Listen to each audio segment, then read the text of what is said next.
समस्त लोक सुखिनो भवन्तु। समस्त लोका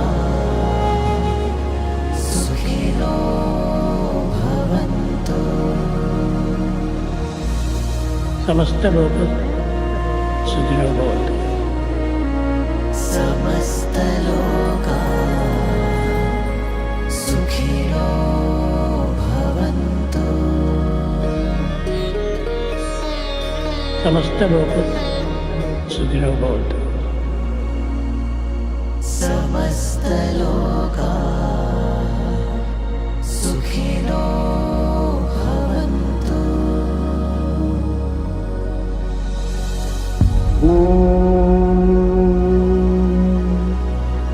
शांति शांति शांति।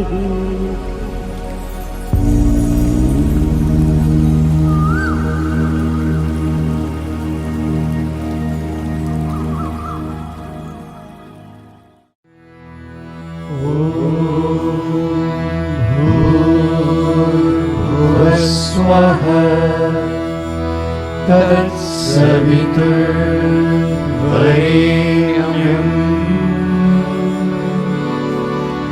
भर्गो देवस्य धीमहि धियो यो नः प्रचोदयात्।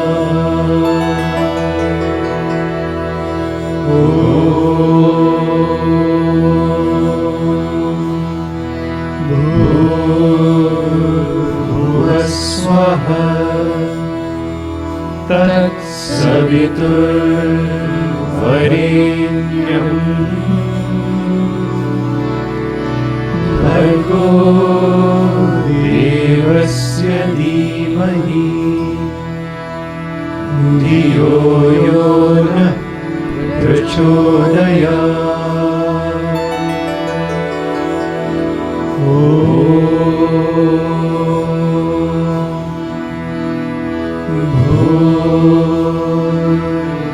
भूर्भुवस्सुवः तत्सवितुर्वरेण्यं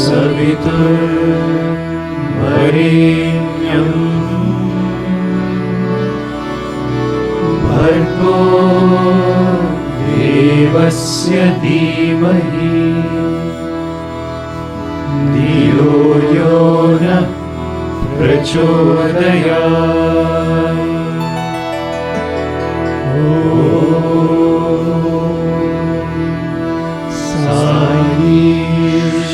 साईश्वराय विद्महे सत्यदेवाय धीमहि तन्नः सर्वः प्रचोदयात्।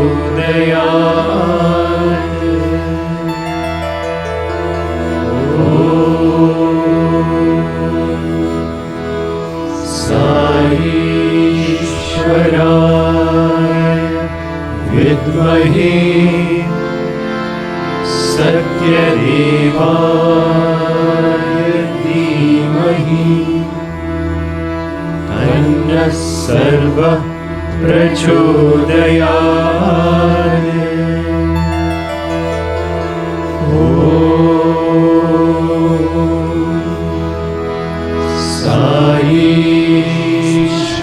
साईश्वराय विद्महे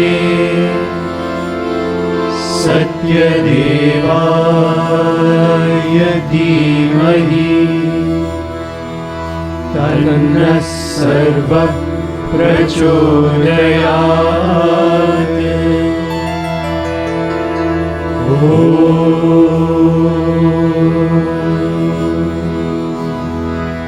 शान्ति शान्ति शान्तिः।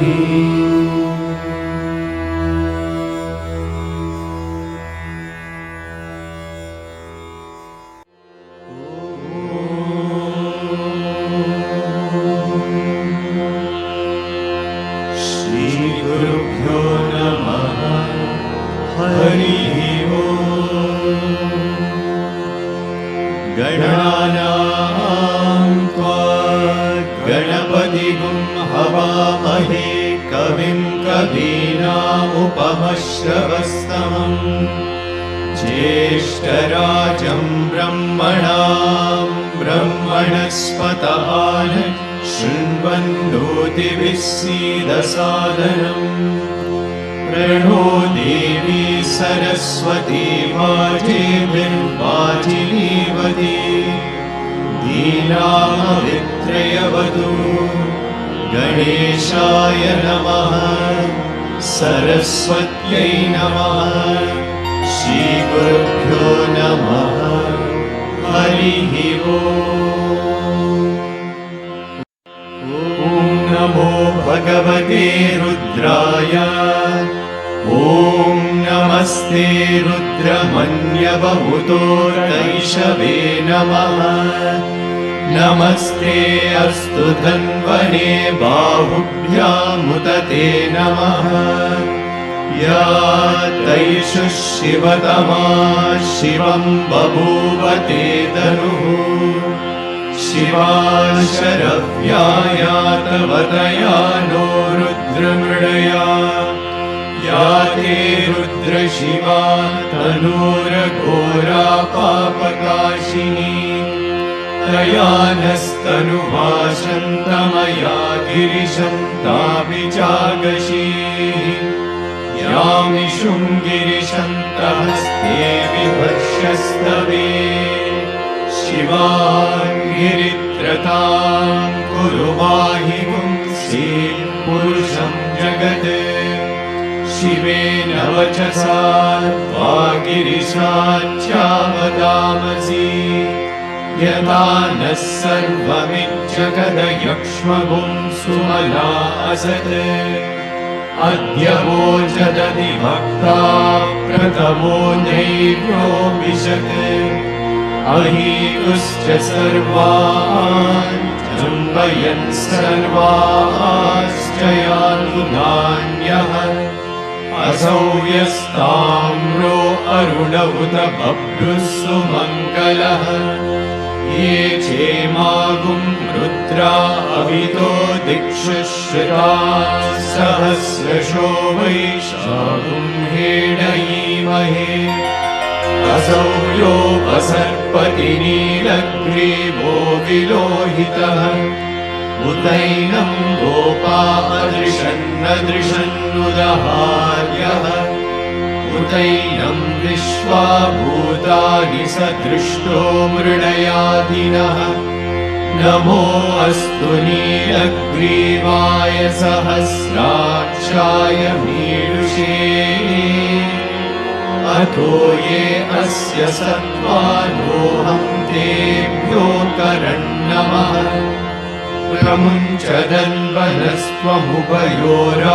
प्रमुञ्चदन्वनस्त्वमुभयोराग्नियोज्या याश्च ते हस्तैषवः पराता भगवो वपा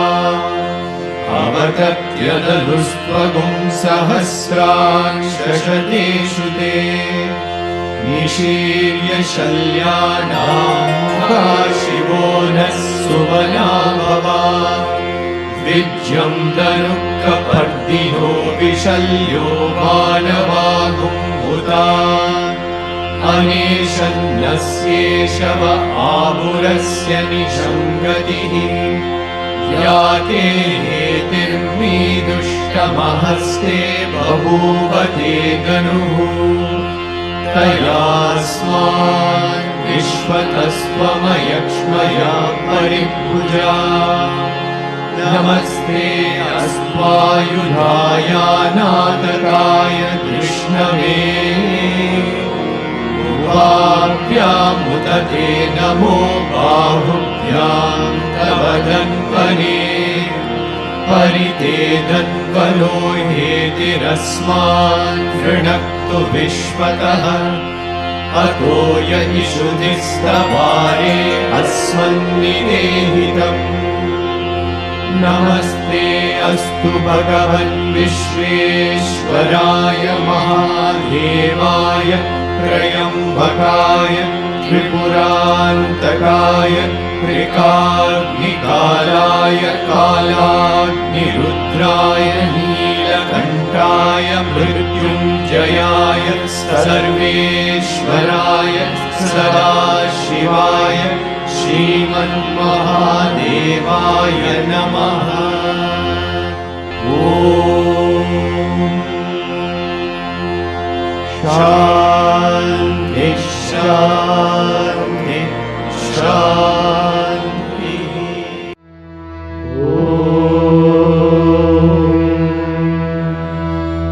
त्र्यम्बकं यजामहे सुगन्धिं पुष्टिवर्धनम् उर्वारुकमिव बन्धनान् मृत्योर्मुक्षीयमामृतात्।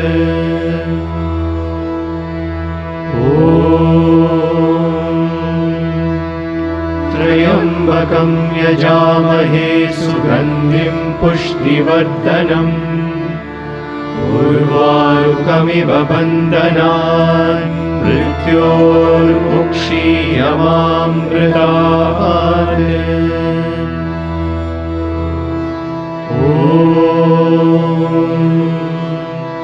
त्र्यम्बकं यजामहे सुगन्धिं पुष्टिवर्धनम् उर्वारुकमिव बन्धनान् मृत्योर्मुक्षीयमामृतात्।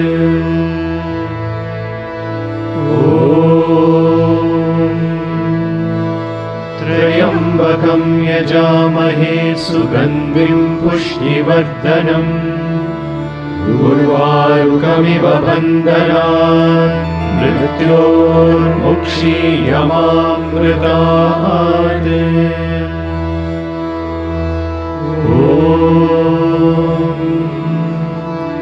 त्र्यम्बकं यजामहे सुगन्धिं पुष्टिवर्धनम् उर्वारुकमिव बन्धनान् मृत्योर्मुक्षीयमामृतात्।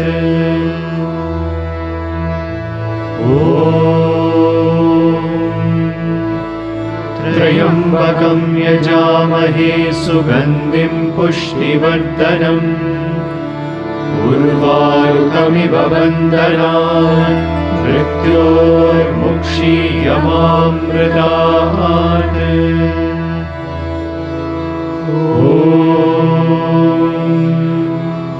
त्र्यम्बकं यजामहे सुगन्धिं पुष्टिवर्धनम् उर्वारुकमिव बन्धनान् मृत्योर्मुक्षीयमामृतात्।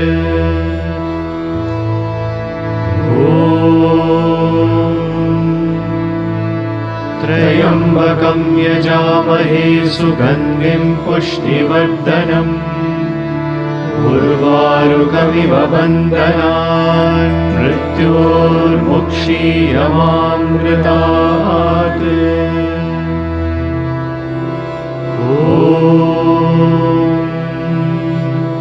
त्र्यम्बकं यजामहे सुगन्धिं पुष्टिवर्धनम् उर्वारुकमिव बन्धनान् मृत्योर्मुक्षीयमामृतात्।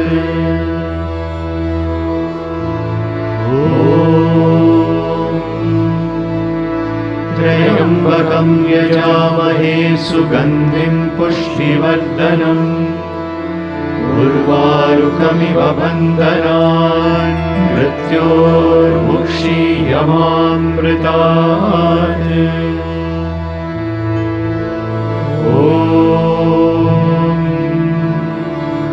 त्र्यम्बकं यजामहे सुगन्धिं पुष्टिवर्धनम् उर्वारुकमिव बन्धनान् मृत्योर्मुक्षीयमामृतात्।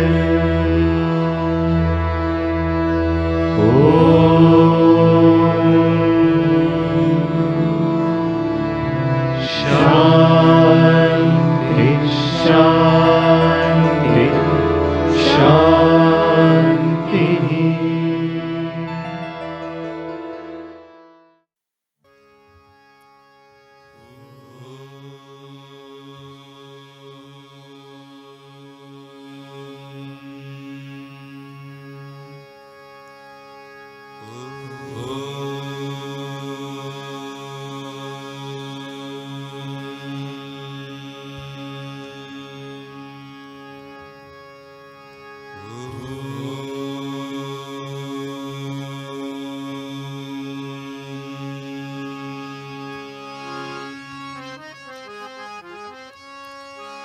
जय जय गिरिजा बाल गजानन, जय जय गिरिजा बाल गजानन, जय जय गिरिजा बाल गजानन, जय जय गिरिजा बाल गजानन। शिव शंकर पार्वती नंदन, शिव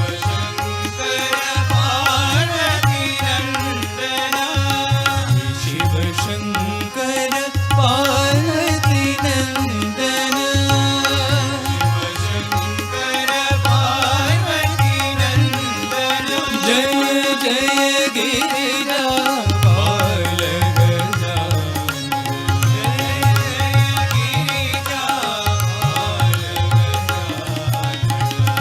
विघ्न विनाशक विमल गजानन, विनाशक विमल गजानन, विघ्न विनाशक विमल गजानन, विनाशक विमल गजानन। शरवण सेवित सुमुख गजानन,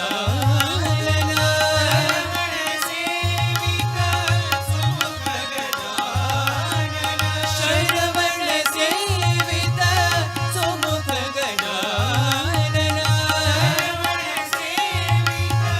सुमुख गजानन। तव पद चरणं शरणं गजानन, तव पद चरणं शरणं गजानन, तव पद चरणं शरणं गजानन, पद चरणं शरणं गजानन। जय जय गिरिजा बाल गजानन, जय जय गिरिजा बाल गजानन। शिव शंकर पार्वती नंदन, शिव शंकर पार्वती नंदन, जय जय गिरिजा बाल गजानन, जय जय गिरिजा बाल गजानन। विघ्न विनाशक विमल गजानन, विनाशक विमल गजानन। शरवण सेवित सुमुख गजानन, सेवित सुमुख गजानन।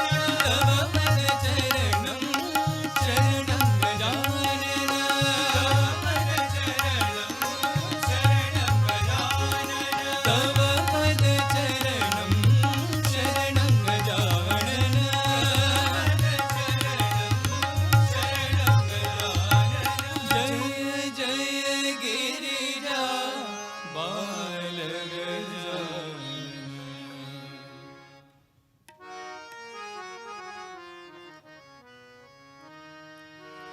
साई राम साई श्याम मेरे साई राम, साई राम साई श्याम मेरे साई राम साई श्याम मेरे साई राम, साई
मेरे जीवन में साथ रहो साईनाथ है।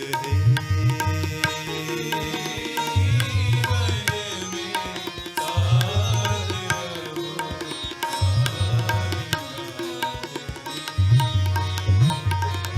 साई राम साई श्याम मेरे साई राम।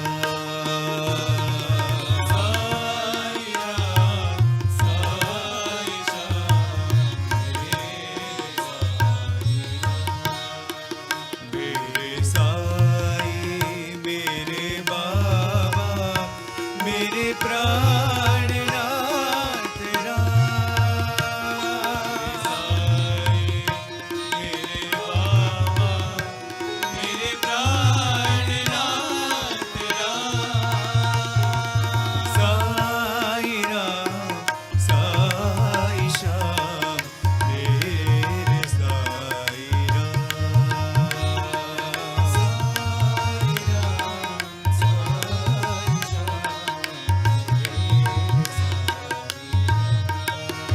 तेरे द्वार पे मैं आऊं, मुझे शांति दो भगवान। पे मैं आऊं, मुझे शांति दो भगवान। मुझे शांति दो भगवान। शांति दो भगवान। मेरे जीवन में साथ रहो साईनाथ है। मेरे जीवन में साथ रहो साईनाथ है। मेरे जीवन में साथ रहो साईनाथ है।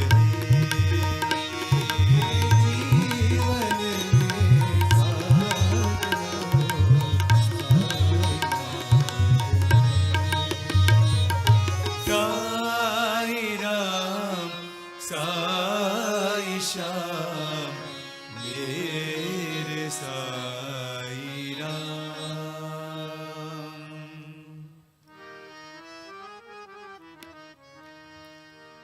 नमः शिवाय नमः शिवाय शिवाय नमः शिवाय नमः शिवाय नमः शिवाय शिवाय नमः शिवाय सांब सदा शिव नमः शिवाय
ईश्वरी नंदन साई गोपाला ईश्वरी नंदन साई गोपाला ईश्वरी नंदन साई गोपाला ईश्वरी नंदन साई गोपाला श्री मधुसूदन कृष्णा कृष्णा श्री मधुसूदन कृष्णा कृष्णा साई मधुसूदन कृष्णा कृष्णा साई मधुसूदन कृष्णा कृष्णा ईश्वरी नंदन साई गोपाला ईश्वरी नंदन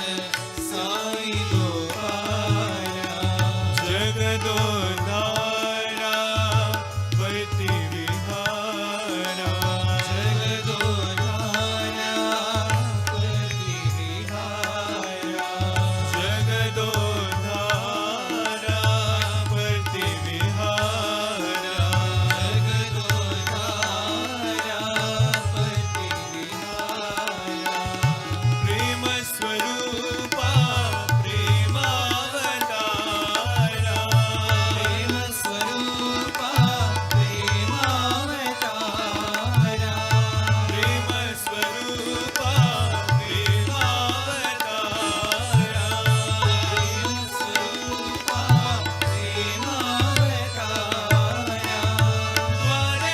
द्वारकमाई श्री सत्य साई द्वारकमाई श्री सत्य साई द्वारकमाई श्री सत्य साई द्वारकमाई श्री सत्य साई साई जगन्मोहन कृष्णा कृष्णा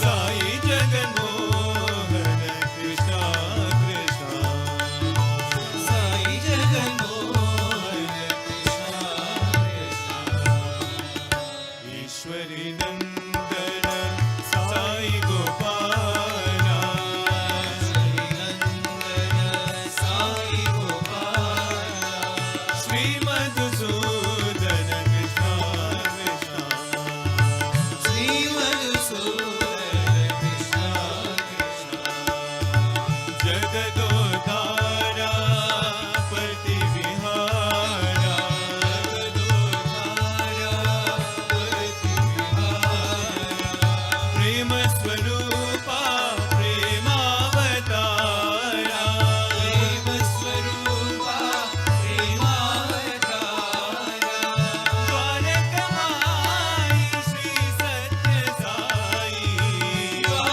द्वारकमाई श्री सत्य साई साई जगन्मोहन कृष्णा कृष्णा साई जगन्मोहन कृष्णा कृष्णा साई जगन्मोहन कृष्णा कृष्णा साई जगन्मोहन कृष्णा कृष्णा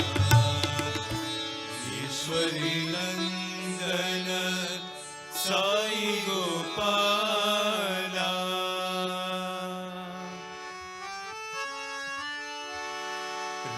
रामचंद्र प्रभु रघुवंश रामा रामचंद्र प्रभु रघुवंश रामा रामचंद्र प्रभु रघुवंश रामा रामचंद्र प्रभु रघुवंश रामा सीतापते जय जानकी रामा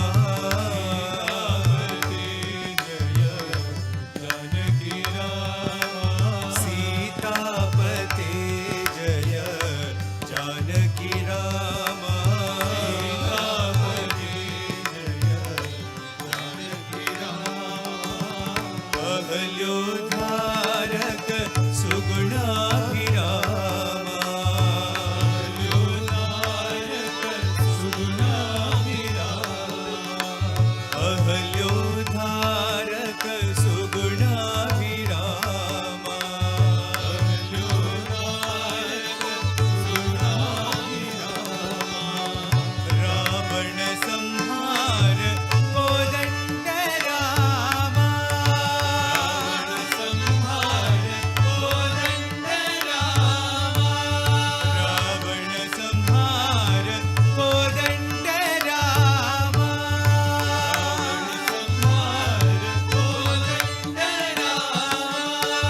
रामा प्रभु रघुवंश रामा सीतापते जय जानकी रामा सीतापते जय जानकी रामा अहल्योद्धारक सुगुणाभिरामा अहल्योद्धारक सुगुणाभिरामा रावण संहार कोदंड रामा संहार कोदंड रामा अयोध्या रामा पट्टाभिरामा रामा पट्टाभिरामा नव नव कोमल श्री साई रामा नव कोमल श्री साई रामा सीतापते जय जानकी रामा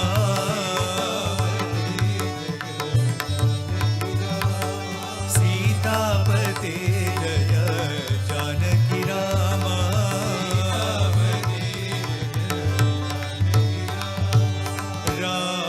रामचंद्र प्रभु रघुवंश रामा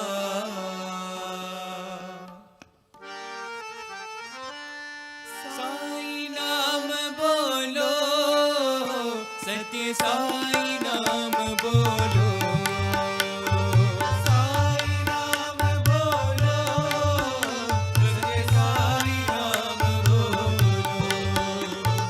साई नाम बोलो सत्य साई नाम बोलो साई नाम बोलो सत्य साई नाम बोलो साई माधवा साई केशव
बोलो नारायण जय जय विठ्ठला बोलो नारायण जय जय विठ्ठला साई नारायण रंग रंग विठ्ठला नारायण रंग रंग विठ्ठला साई नारायण रंग रंग विठ्ठला साई नारायण रंग रंग विठ्ठला बोलो नारायण जय जय विठ्ठला बोलो नारायण गोविंद विठ्ठला रखुमाई विठ्ठला गोविंद विठ्ठला रखुमाई विठ्ठला गोविंद विठ्ठला रखुमाई विठ्ठला गोविंद विठ्ठला रखुमाई विठ्ठला गोपाल विठ्ठला पांडुरंग विठ्ठला गोपाल विठ्ठला पांडुरंग विठ्ठला गोपाल विठ्ठला पांडुरंग विठ्ठला गोपाल विठ्ठला पांडुरंग विठ्ठला श्रीरंग विठ्ठला साई रंग विठ्ठला श्रीरंग विठ्ठला साई रंग विठ्ठला श्रीरंग विठ्ठला साई रंग विठ्ठला श्रीरंग विठ्ठला साई रंग विठ्ठला बोलो नारायण जय जय विठ्ठला बोलो नारायण साई नारायण रंग रंग विठ्ठला नारायण रंग रंग विठ्ठला बोलो नारायण जय जय विठ्ठला गोविंद विठ्ठला रखुमाई विठ्ठला गोपाल विठ्ठला पांडुरंग विठ्ठला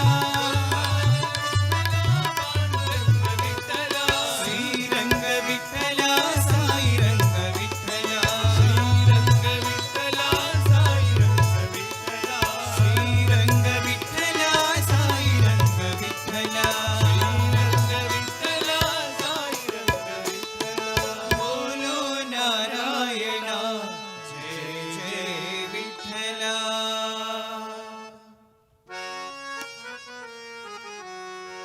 तुम हो राम तुम हो श्याम तुम हो राम तुम हो श्याम तुम हो राम तुम हो श्याम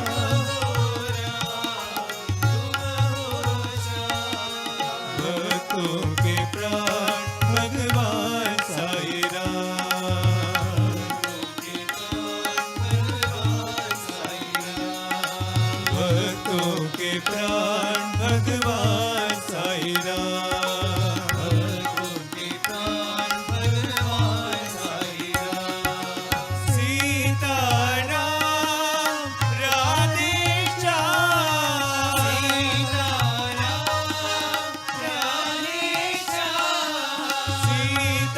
सीताराम राधे श्याम सीताराम राधे श्याम एक प्रभु भगवान साई राम एक प्रभु भगवान साई राम एक प्रभु भगवान साई राम एक प्रभु भगवान साई राम भक्तों के प्राण भगवान साई राम भक्तों के प्राण भगवान साई राम भक्तों के प्राण भगवान साई राम भक्तों के प्राण भगवान साई राम तुम हो राम तुम हो श्याम तुम हो राम तुम हो श्याम भक्तों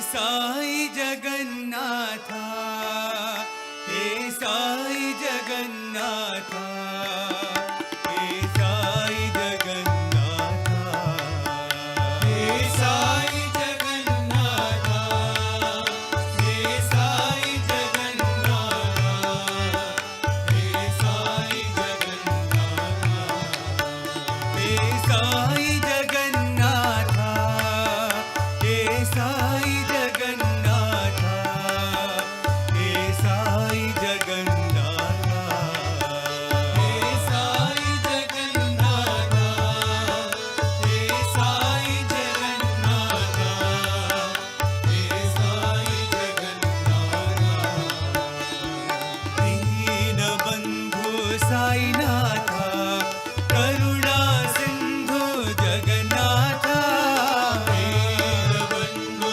साईनाथा, करुणा सिंधु जगन्नाथा, दीनबन्धु साईनाथा, करुणा सिंधु जगन्नाथा, दीनबन्धु साईनाथा, करुणा सिंधु जगन्नाथा, हे साई जगन्नाथा, हे साई जगन्नाथा, हे साई जगन्नाथा, हे साई जगन्नाथा, हे साई जगन्नाथा, हे साई जगन्नाथा,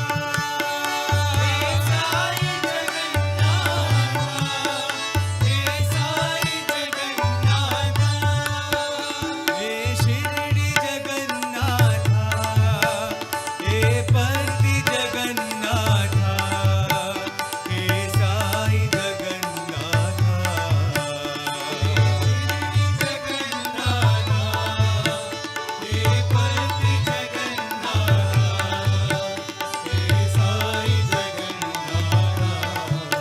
हे शिरडी जगन्नाथा,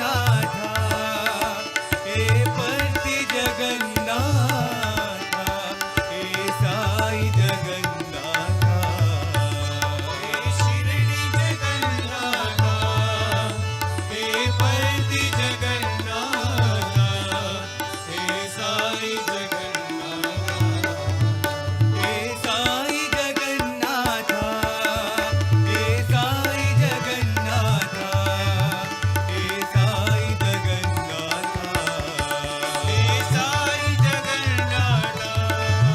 हे साई जगन्नाथा, हे साई जगन्नाथा, दीनबन्धु साईनाथा, करुणा सिंधु जगन्नाथा, दीनबन्धु साईनाथा, करुणा सिंधु जगन्नाथा, हे साई जगन्नाथा, हे साई जगन्नाथा, हे साई जगन्नाथा, हे साई जगन्नाथा, हे शिरडी जगन्नाथा, हे परती जगन्नाथा, हे साई जगन्नाथा, हे शिरडी जगन्नाथा, हे परती जगन्नाथा, हे साई जगन्नाथा, हे शिरडी जगन्नाथा, हे परती जगन्नाथा, हे साई जगन्नाथा, हे शिरडी जगन्नाथा, हे परती जगन्नाथा, हे साई जगन्नाथा, हे साई जगन्नाथा, हे साई जगन्नाथा, हे साई जगन्नाथा।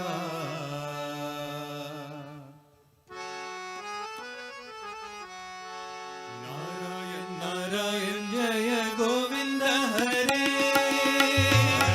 नारायण जय गोविंद हरे, नारायण नारायण जय गोविंद हरे, नारायण जय गोविंद हरे, नारायण नारायण जय गोपाल हरे,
Shanti, Shanti, Shanti.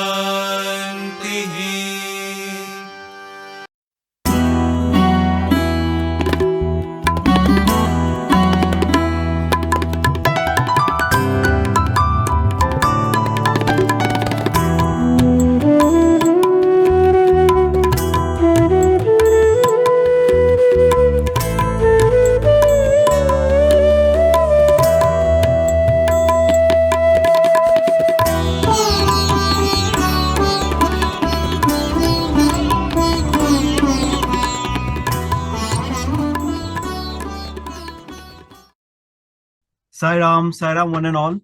This is my first Zoom talk, if we may call it. And it's a very interesting topic, Sandeha Nivarini. I was just discussing some time back. It's not for the faint-hearted, and nor is it for those who are casual about what we want to listen, because in this book, Swami goes quite deep into the understanding of what each level of spiritual sadhana entails. Of course, you all would have realized that the writing itself is so sweet, where Swami is putting himself in the shoes of the bhakta and his own self. And such wonderful questions Swami is asking. One thing which really stood out when I was reading this book is Swami tells the bhakta, now you can go back and come back next month. So every chapter at the end, Swami invariably says, yes, now you can go back and come back again. And I thought that was rather significant, because I don't think you have such a kind of instruction in any other Vahini. And the reason it is significant is because unless we have time to do Mananam and Nididhyasnam, see, you're listening to Swami, you're sitting in front of him, and the bhakta who is also Swami is sitting in front of him, and he is listening, they are having a conversation. But then Swami gives them some time. Swami says, go back and come back next month. So it is basically time for him to do Mananam and Nididhyasnam. And I think so that is very important. And like most of you would have realized, in certain places, Swami is referring to the date. Swami says today is already 16th. So it looks like Swami started writing his articles on the 16th of every month. Probably took him an hour or so to finish one article, and he would give it for Sanatan Sarthi. I mean, these are such wonderful tidbits that you can get by reading this Vahini. And let me start off with one of the concepts that is brought out in Bhagavad Gita, which most of you will be knowing. It's about Gyatum Drashtum Praveshtum. And that is, Gyatum is to know, Drashtum is to see, and Praveshtum is to enter into. So this is from a shloka in chapter 11, 54th shloka in chapter 11, where Krishna says, Bhaktyatu Ananya Shakya Aham Evam Vidorjuna Gyatum Drashtum Cha Tatvena Praveshtum Cha Parantapa. Means, he says, only through bhakti you can reach me, but it has these three steps of Gyatum, Drashtum, Praveshtum. So today's session, I thought we will divide it into two sections. Gyatum and Drashtum, that is to know and to see, is one section, and Praveshtum is the second section. That is, what do we have to do? Having known this, having seen this, what do we have to do? And all these points are covered in these chapters, from chapter 9 to what was the last chapter? 17, right? 17. Yeah, so 9 to 17 is where Swami has brought out all these points. Let's start off with, there's a beautiful analogy which Swami gives in one of his discourses. He says, spirituality is like climbing a ladder. So, you're having step by step, you're growing step by step. But what is very important is, before you take the first step, you should be aware of what the last step is going to take you to. Where the last step is going to take you to you should be aware of that before you take the first step. And equally important is, after knowing where you're going to reach in the last step, you have to reach it step by step. You'll have to take the first step. So both are important. Knowing the goal is important, and then going there step by step. So I think this is what I'll try to bring out in this discussion, because in this section of 9 to 17, Swami has got varied topics, as you can imagine, as you all know and you have read. So I have recategorized them, as I mentioned, and brought it out in a particular flow so that we understand what Swami is conveying. So jumping right into it, one of the most important things is the interest that we should have in these spiritual topics. So Swami says, what is important? In fact, in this Conversations with Sai Baba, recorded by Dr. John Hislop, he says, Swami, why are we not getting ultimate realization? How do we go about it? We have been listening to your talks, etc. What is missing? Swami says, how do you go about doing anything else in life? It is the interest. It is the interest that you have that drives you to do it.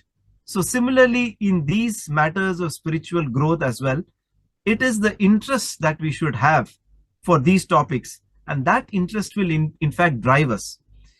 So one of the very early experiences which I had was in our class 10th, when we were in class 10. Swami called us for a class interview. So we were about 27, 28 of us. And because we had to face the board exam, we thought we deserved a class interview with Swami. And Swami obliged after a lot of prayers back and forth. And early in the morning, the first question Swami is asking, 10th class students, what is the purpose of life? So the first question Swami is asking is, what is the purpose of life? And like we were discussing, we may not have understood what Swami said. We may not have understood anything that he has given in his discourses. But as time goes, if our interest persists, slowly the meaning will dawn on us. And I think we will slowly understand everything that Swami is trying to say. So the first topic is creation. So let us first start with, what is the mystery behind this creation? So if we were to ask a few relevant questions, what is the mystery behind creation? Who am I? Why am I deluded? What should I do? If you think, these are the 4 questions that we are trying to answer in today's session. And if you see what is the mystery of creation, here Swami says, if you take a seed and plant it, this is from chapter 9, the Supreme Soul. When you plant a seed, it suddenly starts sprouting. And he says it shows two activities. That is, it shows activity and it manifests from that. And it changes into a tree form. So there is a change, parinama, and there is an activity, vyapara. So he says these 2 things happen from the seed. And we may think, what is in the seed? Where is God and how is he related to the seed? Swami says the seed is growing on its own. God is the seer, the drashta. He is completely apart from Prakriti or the creation. So on one level, you're seeing the seed sprouting and growing, and we think that that is the creation or that is Prakriti, but God is away from it. Now, what does it mean that God is away from it and is looking at the seed? These are things we'll explore today. Swami says, let us go into what is the nature of Purusha. This is again from the chapter 9. Swami says that Purusha and Paramatma are different. And every single thing in Prakriti, or every single thing that is created and manifested, is yearning to join back with the Purusha or the creator. And this is the significance of the Shiva Shakti union. So what does it mean that an element or a conscious element from the creation is trying to get back and merge with the Purusha or Shiva, Ishvara Tattva? How does it happen? What does it mean by saying that this has to merge into that? These are again things which we'll explore today. What is the relationship between Purusha and the creation? If we were to go, this is from a paragraph in chapter 10, where Swami is giving a very beautiful analogy. He says, look at the sun. Now the sunlight is reflected in a small pot. It's reflected in a broad river. It's reflected in a mirror. It's reflected in different places. But when the pot breaks, is the sun upset about it? Will the sun stop giving its light when the pot breaks? That is not true, because the sun continues giving its light. And when the pot is there and it is able to contain water, you see the reflection. When the pot breaks, the sun is unaffected by that. And that is what Swami says, the Lord is the sun. And we are, because we have wrongly identified ourselves with this body, we are like the pot, limiting ourselves, limiting our capabilities. And we think that the sun is shining in us. But once the pot breaks, the sun is not affected. It is shining nevertheless. So Swami says that as long as we identify ourselves with the body, we are like this small pot. Yes, it is a bit abstract, but what should we imagine if we do not imagine ourselves as the body? In fact, I think some of you might have heard the beautiful Shravanam Mananam Nididhyasanam series we did on the 1990 summer showers. And that was an eye-opener for all of us, because the way Swami brought out these very, very deep spiritual concepts step by step. So he started by saying how you are not limited to this body, how you are not limited to the senses, to the mind, to the buddhi, and what you really are is Atman. So I think that is a set of 16 discourses which are a must read for anybody who is serious about understanding these topics. The Swami goes on to say that in the Dakshinamurti Stotram, there is this first line which says, Vishwam Darpana Drishyamana Nagari Tulyam Nijantar Gatam. So he says, the whole world is like a city seen through a mirror, but that mirror is located within oneself. Now, this is a very, very interesting analogy. So what does it mean? So you have God on one side, you have a mirror on one side, and you have the reflection in the mirror. Now, I don't know if some of you have seen, we had done from the Media Center another special video on Maya. And that video, we discussed one of the very, very important way of presentation. That is, Swami says 3 minus 1 is equals to 1. So any mathematician will have a hearty laugh. But Swami says in spiritual parlance, 3 minus 1 is equals to 1. Now, what does this mean? He says there are 3 things. One is the object, that is the Lord, that is 1. The second is the mirror. And the third is the reflection in the mirror. So the mirror is equals to Maya, and the reflection in the mirror is what we refer to as the individual soul or Jivi, or the creation, Prakriti, whatever it is. Now, the moment you remove the mirror goes and the reflection goes, because there is no more mirror. Only thing that remains is the object. So let me repeat this again, because this particular understanding is the basis of everything that we are ever going to discuss in today's talk. And whenever you go into, this is the fundamental basis of all spiritual understanding. That is, God is the only object. The mirror is Maya or Avidya or whatever name you call it. In this mirror, you get the reflection, which is Prakriti or which is Jiva, or anything that appears to be different from the Lord is only a reflection. There is one segment in this section which we'll come to about Maya, I think, which we'll come to next, which is very interesting. And this is the reason where Swami is explaining about Maya. This is a point which I have not read anywhere else. And I think that explains why we all are so confused about the real identity. So Swami says, this is what it is. 3 minus 1 is equals to 1. So going further, Swami says, what is this Maya, or what is this mirror in which the object's reflection is distorted? See, because the moment you have a reflection in the mirror, it is not exactly the reflection of the Lord. And that is why we are under the delusion that the reflection is independent, the Lord is independent. The moment the reflection is absolutely faithful to the Lord's image, then there is no confusion, there is only oneness. So, or the moment you remove the mirror of Maya, then there is only the Lord. There is only the reality that remains. So Swami says, this Maya, there's another name that is called Ajnana, Ajnana Shakti. So this is from chapter 17. So like I told you, I'm jumping between chapters, but it is good for the flow of the concept and the theme.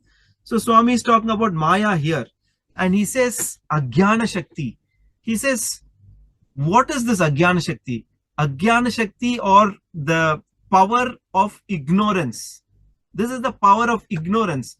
So he says, when there is a rope, you think that the rope is actually a snake. It is the power of this ignorance which projects the snake on the rope. So the power of ignorance is such that it projects this image of the snake on the rope. And then Swami gives something very interesting. He says that same power of ignorance is what projects this entire creation on Brahman as well. So the Lord, who is the creator of this entire creation, on him also this power of ignorance exists. Rather, he willed it, so it exists within him. So that is one of the reasons why it is very confusing. In fact, in the same chapter, the Bhakta is asking Swami, it is said that avidya is anadi, or beginningless. Isn't it? Swami says, yes, it is beginningless because it is a part of Brahman. And this is the point which I was mentioning to you. He said that, but Maya alone has no explicable origin. It is its own proof. It is there in Brahman from beyond and beginning. It is anadi. No cause can be given why it has manifested itself so luxuriously in creation. This is a very, very unique point, which Swami is saying that right from the time of creation, Maya has come along. But why Maya has come? Nobody can answer this question. What is the reason Maya has come? And nobody can say why it has come. What is the proof of Maya? But Swami is saying right from the beginning of creation, Maya is there. And he says there is no cause can be given why it was manifested. So this is a very, very interesting point. So there is no direct approach to God is only when you acknowledge the presence of Maya, because Maya exists. And how do you overcome it? I think that is the whole challenge in front of us. How do we acknowledge Maya and how do you go beyond it? So then there is this another section in the chapter 17. How does Ajnana produce samsara? So Swami is saying that this Ajnana or Maya is what is creating this entire samsara. And how does it do? By two ways it does. In fact, we had done one of these videos as a discussion, again based on one of the 1990 Samasha's discourses. It's a process called Panchikritam. And I'm not sure how many of you have seen that video. It's a discussion we have presented between Brother Ganesh and myself. We had done it based on a discourse which Swami had given in the 1990 series. This explains how the entire creation came about. And Swami gives a very, very scientific approach to how each of the 5 elements They undergo modifications based on permutations and combinations.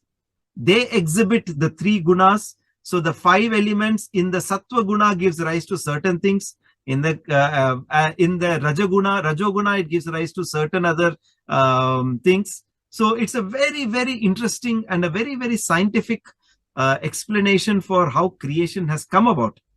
But in Sandeha Nivarini, Swami explains this with two aspects. One is Avarna Shakti and Vikshepa Shakti. So in the 1990 series, if Swami explains these three as the faults that the mind can have. Mala, Vikshepa, Avarna. So what is the meaning of Mala, Vikshepa, Avarna? Mala is when dust is covered on the mirror. So suppose you have a mirror on which you're going to see your own face and your face's reflection. If the mirror is covered with dust, you cannot see your reflection. Vikshepa is constant shaking. If the mirror is constantly shaking, you cannot see your reflection. Avarna is if a thick black cloth is covered on the mirror, then again you can't see your reflection. So Swami says these are the three shortcomings of the mind.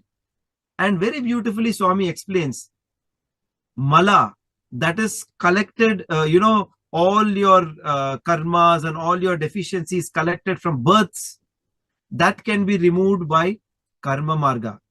You can keep doing good actions and slowly you're cleaning the dust off the mirror.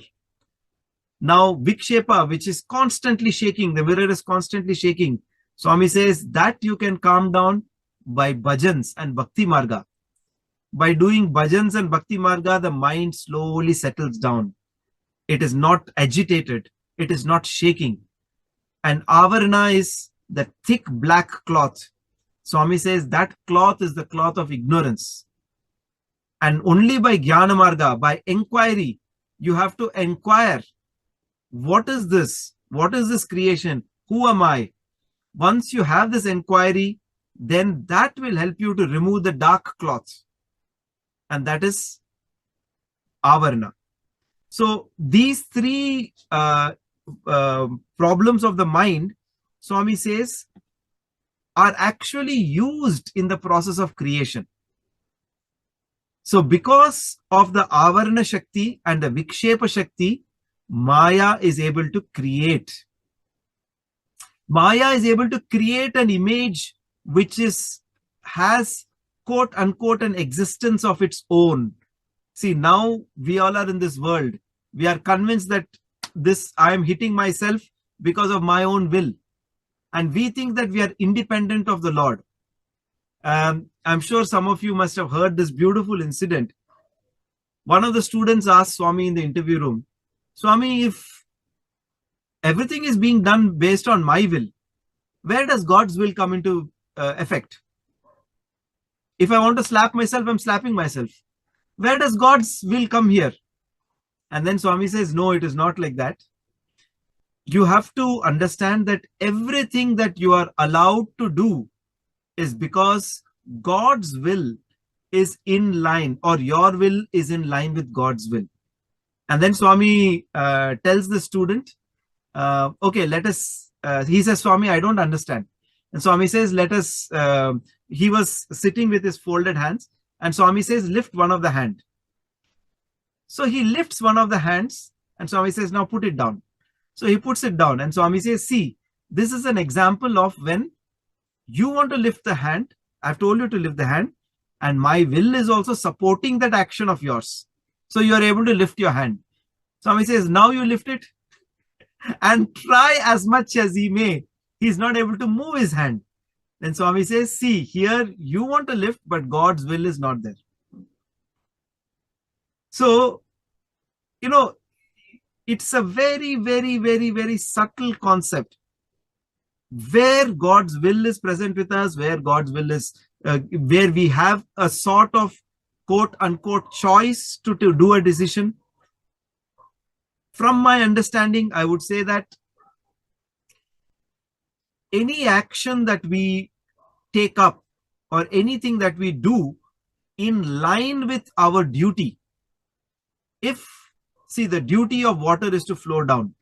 If the water suddenly says, no, I don't want to flow down, I want to fly up, then it's trying to do something which is against its duty.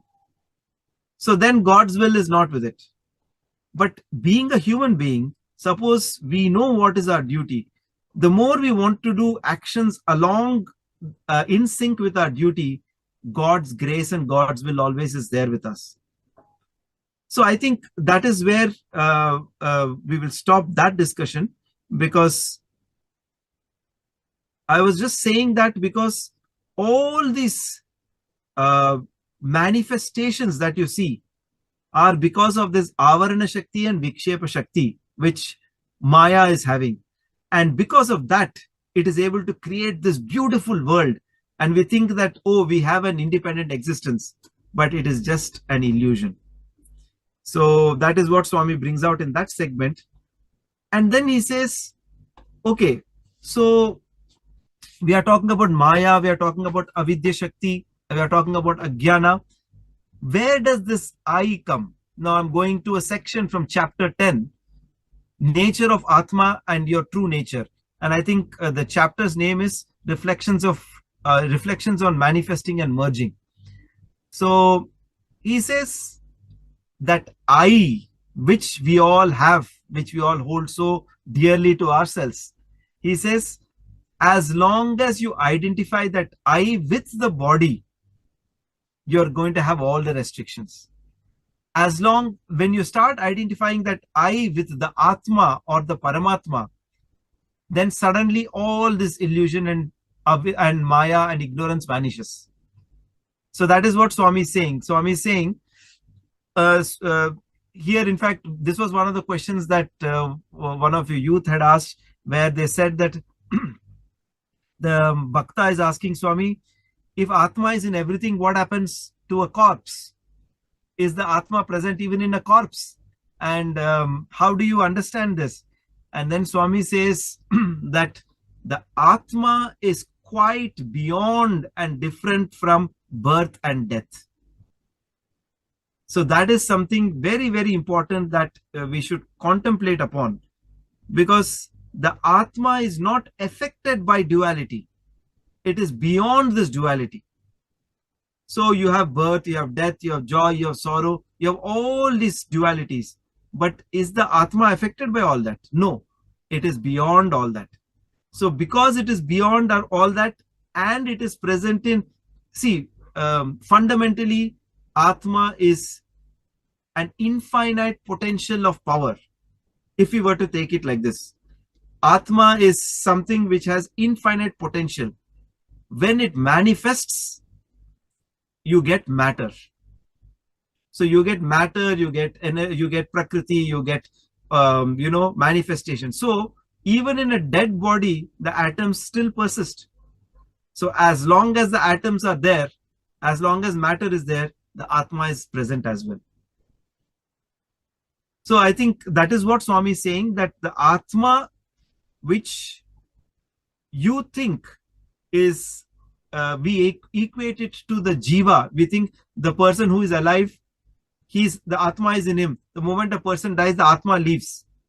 In fact, I think the common term that Atma has left is not right, because the Atma never comes, the Atma never leaves. The Atma is present all the time. I think it is just the individual soul that merges back into the infinite. So Swami is saying here that the sense of I, he says, is very, very important, and that aham vritti. So when that aham vritti dies, that is what we refer to as death of a particular individual. And again, it goes into the next form and it is born again. So Swami says, but the Atma that we are talking about is beyond birth and death. So it is present in everything. He says, you have to understand that I is not the body, but that I is the base. He says, you are only the base for the change, the vritti. You are not the vritti or the change. See, what is the vritti? Vritti is actually changes. So birth, death, happiness, sorrow, all these things are vrittis or changes.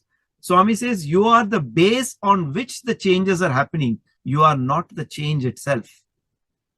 So I think that is a very, very important and deep concept that we have to think about and we have to contemplate upon for a long time.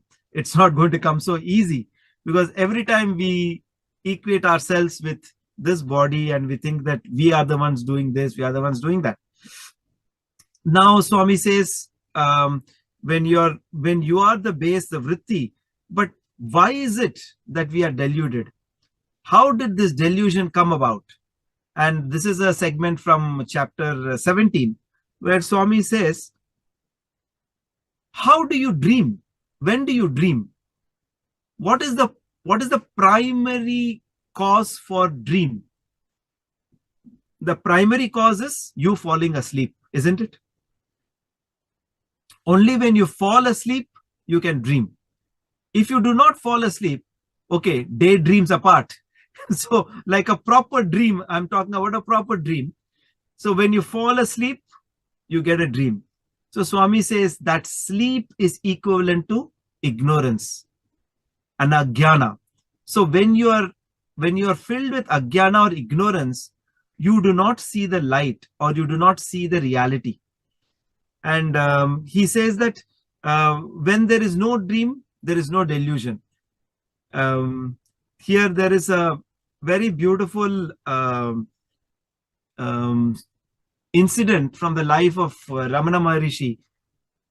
There is a very interesting conversation which Ramana Maharishi had before he came down and settled in his ashram, which is, as you know, the Ramana ashram now in Tiruvannamalai. He was staying on the hill in Arunachala, and he was staying in a small hut on the hill. And that is in the early days.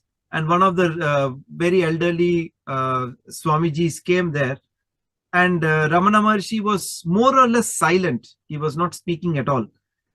And he asked him certain questions, and Ramana Maharshi gave answers, very terse and very simple answers he has given, and which have been compiled into a book called Ullad Narpade, means 40 questions.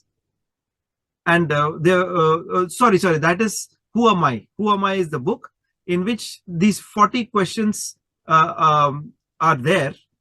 And one important question that he asks in that is, what is the difference between the sleeping state and the waking state? So the question is, what is the difference between the sleeping state and the waking state? And Ramana Maharishi says, one is longer, one is shorter. And then the next question is there any other difference? And Ramana Maharishi says, no. So what we understand from this conversation is, when you are sleeping, you are in one state of ignorance. When you are awake, you are again in that state of ignorance. It is not that when you are awake, you are out of ignorance. This is a waking sleep, that is a sleeping sleep. So only when you wake out from ignorance have you truly woken up. In fact, there is this very interesting conversation in Conversations with Sai Baba with Dr. John Hislop. And he says, Swami, if everything is a dream, if everything is unreal, we all are unreal, the whole world is unreal, you are also in this world. You are also unreal, isn't it? Then what is your role? Why have you come? How do we understand this? Swami says, yes, this form that you see is also unreal. But I am like the dream lion. With my roar, I wake you up from your dream. That is my purpose.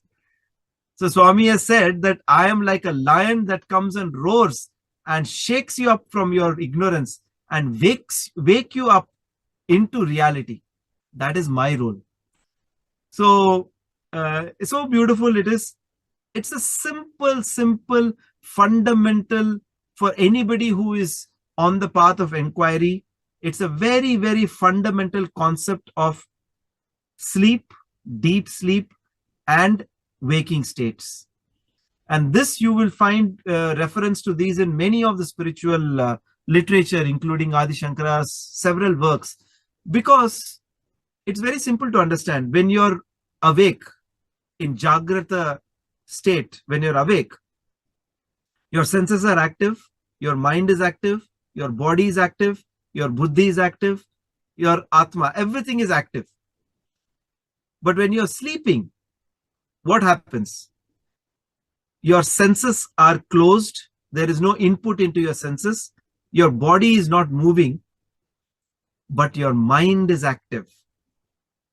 Your mind brings about such wonderful creations, such, you're living in some other parallel universe. You're flying, you're going into the oceans. You've had so many different experiences in your dream. But when you wake up, you say, oh my God, that was a dream. Or if you had a bad dream, you say, thank God it was only a dream. So the question is, who is it that is constant when you're awake and when you're asleep? Now we talk about the third state, that is deep sleep state. So when you're deep sleep, who exists? Who is experiencing that deep sleep? And then when you analyze this, you realize there is only that I which is constant, which is present in the waking state, in the dream state, and the deep sleep state. So we have to hold on to that I, and that is what is going to give us our true identity. So anyway, so that was about the I. And going further, Swami is talking about this delusion of the samsara that we are caught in. Swami says, he says it is because of wrong identification that we all have. We see a tree with 3 stumps and we think it's a man standing there. Like, we see a snake and we think it is, we see a rope and we think it's a snake. And the delusion that we are having is that the jiva or individual soul is actually separate from Paramatma or divinity. So the whole idea that we think that we are separate from God is the illusion, is the ignorance. How do you remove this ignorance? First, see, if you understand, if you have read some of the spiritual literature, nowhere else, nobody can mention about what is the experience of the one who is realized, because it is beyond words. You have heard the quote, often quoted, Yato vacho nivartante aprapya manasa saha. Means that is a state where the mind and the senses try to go, but they return. The mind and the words, they go trying to explain that state, but they return saying, sorry boss, it's beyond my scope. The words and the mind cannot describe that state. And because the word and mind cannot describe the state, aprapya manasa saha, it is beyond the mind. So in every spiritual literature, you will find that only the thing is neti, neti, neti, not this, not this, not this. But what it actually is cannot be put in words. Mano buddhi ahankara chitta ninaham nacha shrotra jihve nacha grana netri nacha vyoma bhumir nate jona vayu chidananda rupa shivom shub. So na punyam, na papam, na saukyam, na dukkham, everything is neti, neti, neti. I am not this, I am not this, I am not this, I am not this, I am not this, I am beyond both the dualities. But what I am really, that cannot be put in words. That can be only experienced. You are given a title like Shivoham, Shivoham, but it is not adequately describing that state. So that's what Swami is saying. We are in the delusion thinking that the jiva is separate from God. So that is the delusion. And what is causing this delusion? Like we discussed, it is this Maya or the mind. So in chapter 11, Swami is talking about the mind. And he's saying, what is this mind? The mind, put it very plainly, is a bundle of thoughts. And he says, once you understand this bundle of thoughts and you understand what is the basis for this bundle of thoughts, once you hold on to that I, the mind will dissolve. And there is a very, very detailed section in chapter 11 about what are the obstructions of the past, present, and future. I'm sure you all have read that, and where Swami says it's a very technical subject. I'm not going into that, but Swami gives a very, very interesting analogy, and that is of the cinema screen. So why is it that we are seeing diversity? Why is it that we are seeing so much multiplicity when there is only oneness? If you were to go into the cinema analogy that Swami gives, he says there is one white screen and there are several images and photos being projected on the white screen.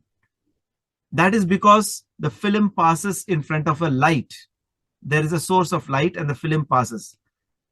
So now what Swami says is, there is a small slit through which this light is passing, and because the light is passing through a small slit, you see so many colorful images on the screen. He says that small slit is the mind.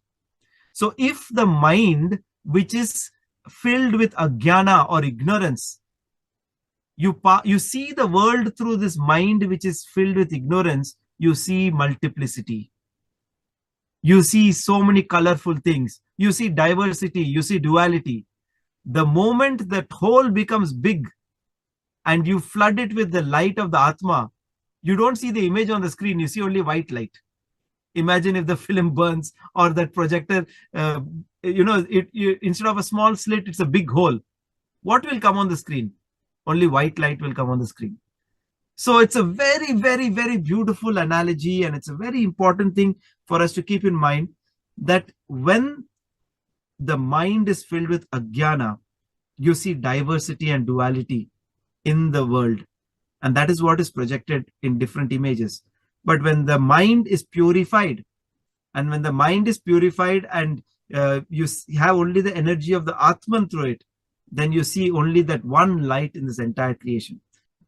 So then again, coming back to a section from chapter 10 on reflections on manifesting and merging, Swami says, ultimately, now we are talking about the mind, we are talking about the nature of the mind.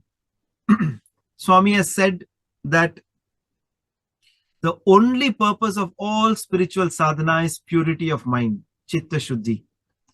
So what is the meaning of purity of mind? The purity of mind means when the mind is thoughtless, when the mind is pure, means it is thoughtless. Basically, when there are no thoughts in the mind, that is when the mind is purified. And all spiritual sadhana that we are ever doing is to purify the mind. Now, purity of mind is the ultimate state of sadhana. But what is the ultimate state when you reach realization is when the mind is destroyed. So go back to that analogy of 3 minus 1 is equals to 1. When you take the mirror and smash it down, the mirror of the mind or the mirror of Maya, you take it and smash it, the mirror no more exists. That is when you have, mano nashanam, you have destroyed the mind. The moment you destroy the mind, only that divinity remains. So that is what Swami is telling in chapter 10. And the same thing Swami is explaining as to what is mukti or what is liberation. There is a Jivan Mukta, there is Videha Mukta. These are all technical terms. I'm not getting into these technical terms because ultimately Swami is saying when that sense of I is realized, that is what is moksha. And he says renunciation is the true hallmark of moksha. This attachment, raga, damages the bliss of Jivan Mukti, but Jnanam is most important for Videha Mukti. So these are all again technical terms. Renunciation is the hallmark of liberation. So I think this is something we should really look at. People look at Bhagwan, look at the great sages, saints, who are living examples of realized souls. How do they lead their lives? So in fact, there is a very beautiful section here where Swami says, how does the Jnani see this world? He sees this whole world only as Brahman. He sees there is nothing different from God. He sees everything as Brahman. And if you see how Swami has led his life, you would find that there's absolute renunciation in every step of the way. He is completely involved in a particular thing. The next moment is completely detached. He gives us 100% into something. The next second he is completely detached. So I think that is a very, very important ideal which we have to really try to learn, because we get into a particular thing and we are so attached to it, and we are so bothered about how will it turn out, will it do good, will it not come good. So all those things are, he said, then you are not a realized soul, you are not got moksha. And there is this beautiful section in chapter 17 where Swami is talking about Brahma, Vishnu and Shiva, and how he says they are three aspects of the ultimate Brahman. So the three Brahma, Vishnu, Shiva are basically the three department heads of creation, sustenance and destruction. And Swami again compares them to the gunas, sattva, rajas, tamas. And if you notice, if you have read the Bhagavad Gita or if you have read the 1990 summer showers, you will notice that Swami and Krishna always talk about gunas at the very end. The sattva, rajas, tamas gunas are the most subtlest aspects of our spiritual existence. So, you know, in order to refine ourselves, we have to move away from tamas, we have to come into rajas, move away from rajas and go into sattva. And it is the gunas which have always been spoken of at the end, be it Bhagavad Gita or be it the 1990 summer shower. So Swami says, as long as you are within the grasp of the three gunas, it is not possible for you to get moksha or liberation. So this is the first section of what I had thought of, that is Gyatum and Drashtum. That is, these are concepts which we are trying to understand from these chapters. We are knowing what it is. And the second portion is Praveshtum. Having known all this, what is it that we need to do? What should we do? Maybe because it's already 9, I will go at a lightning speed and see if probably miss out a few more of these points. But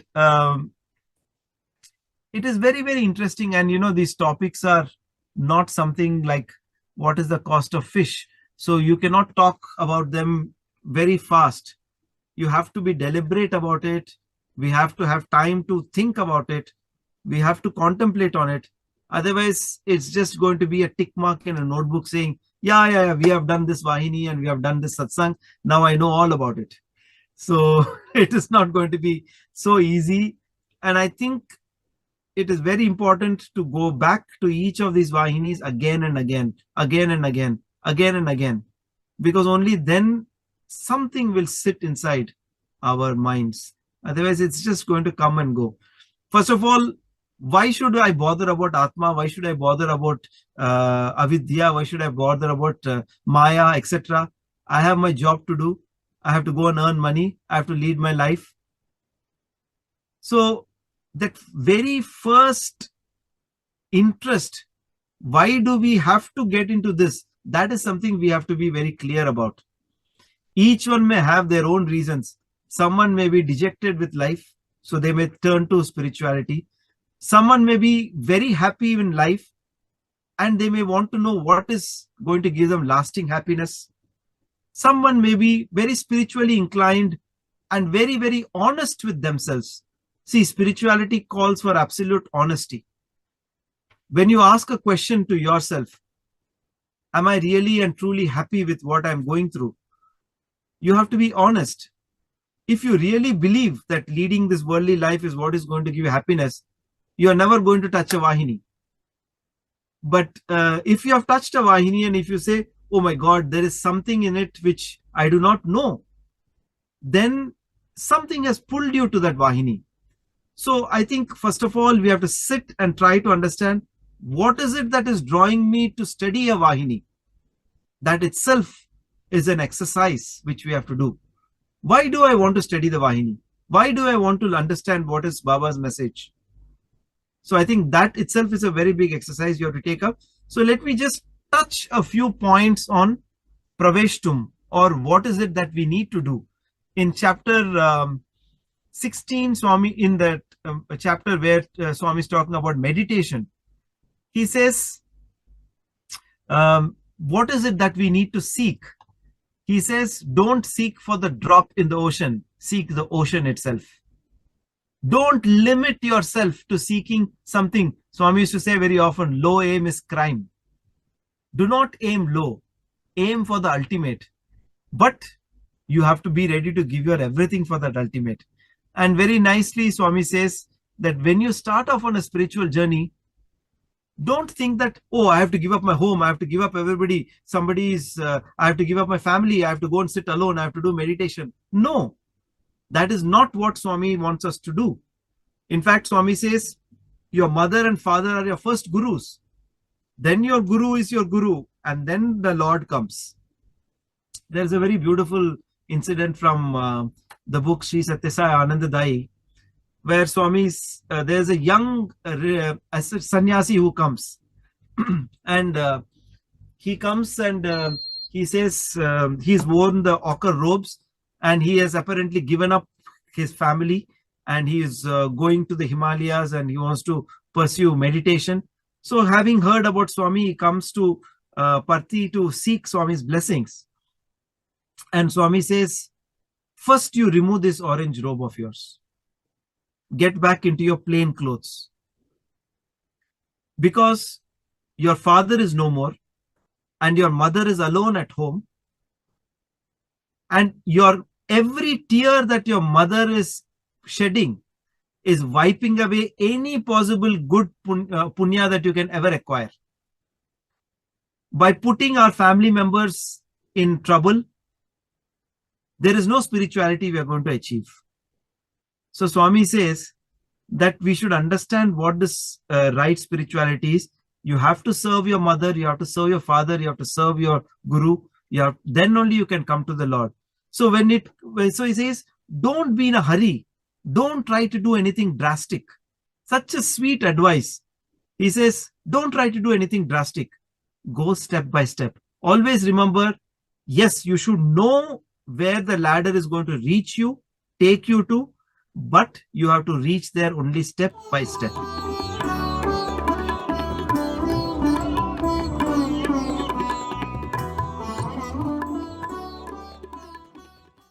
Om Jai Jagadish Hare Swami Sathya Sai Hare Bhakta Jana Samrashaka Bhakta Jana Samrashaka Bhakti Maheshwara Om Jai Jagadish Hare Shashi Bhagana Shri Kara Sarva Pranapade Swami Sarva Pranapade Ashrita Kalpaladika Ashrita Kalpaladika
समस्तलोका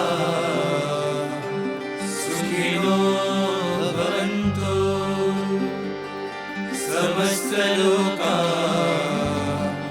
सुखिनो भवन्तु समस्तलोका सुखिनो भवन्तु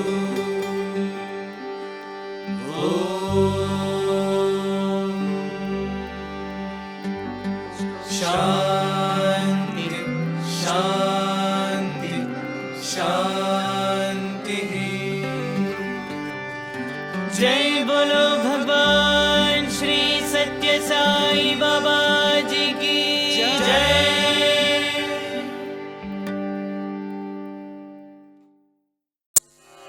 ॐ